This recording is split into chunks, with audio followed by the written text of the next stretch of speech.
ការវិនិយោគលើអាជីវកម្មបែបធុរកិច្ច Digital បានចូលរួមចំណែករំដោះពលរដ្ឋឲ្យរួចផុតពីភាពក្រីក្រ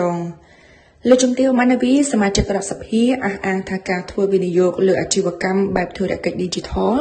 ប៉ុន្តែវាបាននៅកំពុងតែចូលរួមចំណែករំដោះបងប្អូនប្រជាពលរដ្ឋឲ្យរួចផុតពីភាពក្រីក្រ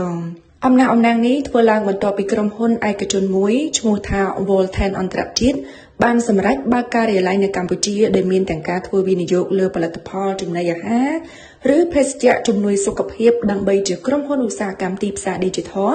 បណ្ដាញគំរូមួយនិងធំជាងគេនៅកម្ពុជាគណៈដែលបច្ចុប្បន្នបានបើកទីផ្សារក្រៅប្រទេសដែលរួមមានដូចជាឥណ្ឌូនេស៊ីសិង្ហបុរីប្រ៊ុយណេថៃនិងឡាវព្រមទាំងប្រទេសឥណ្ឌានាពេលឆាប់ខាងមុខនេះនៅក្នុងការគម្រោងពង្រីកទីផ្សារប្រទេសផ្សេងៗទៀតនៅអាស៊ីលោកជំទាវថ្លែងថានេះជាការឆ្លុះបញ្ចាំងឲ្យឃើញពីឧត្តមភាពលើវិស័យឯកជនក្នុងការចូលរួមកសាងសមិទ្ធផលនានានៅកម្ពុជាឲ្យឈានទៅការធ្វើការវិនិយោគលើអាជីវកម្មបែបធុរកិច្ច Digital រាជរដ្ឋាភិបាលបានដាក់ចេញគោលនយោបាយសមស្របជាបន្តបន្ទាប់ដើម្បីតម្រង់ទិសការរីកចម្រើននៃវិស័យសំខាន់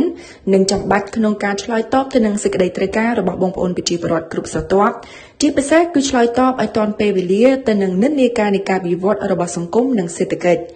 បើតាមការបញ្ជាក់ពីនាយកប្រតិបត្តិក្រុមហ៊ុន Volten កម្ពុជា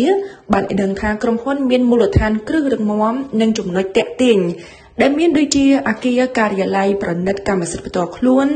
និងមានរោងចក្រផ្ទាល់ខ្លួនដើម្បីធានាបាននូវសង្វាក់ផលិតកម្មនិងគុណភាពផលិតផល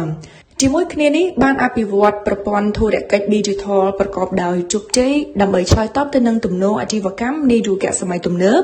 ដែលអាចធ្វើប្រតិបត្តិការអាជីវកម្មបានគ្រប់ពេលវេលាគ្រប់ទីកន្លែងនៅលើទូរស័ព្ទដៃឆ្លាតឬក៏ Smartphoneសូមបញ្ជាក់ជូនថារដ្ឋាភិបាលបានកំណត់សសរស្តម្ភចំនួន3នៃគោលនយោបាយ Digital កម្ពុជាគឺឆ្នាំ2022ដល់2035ដែលមានដូចជាពលរដ្ឋ Digital រដ្ឋាភិបាល Digital និងធុរកិច្ច Digital គណៈដែលសន្ទុះនៃការប្រើប្រាស់បច្ចេកវិទ្យា Digital ក្នុងវិស័យសាធារណៈវិស័យឯកជននិងក្នុងចំណោមប្រជាពលរដ្ឋទូទៅឲ្យកាន់តែមានភាពផុសផុលសម្រាប់តម្រូវការសកម្មភាពសេដ្ឋកិច្ចរបៀបរបបការងារនិងការរស់នៅប្រចាំថ្ងៃ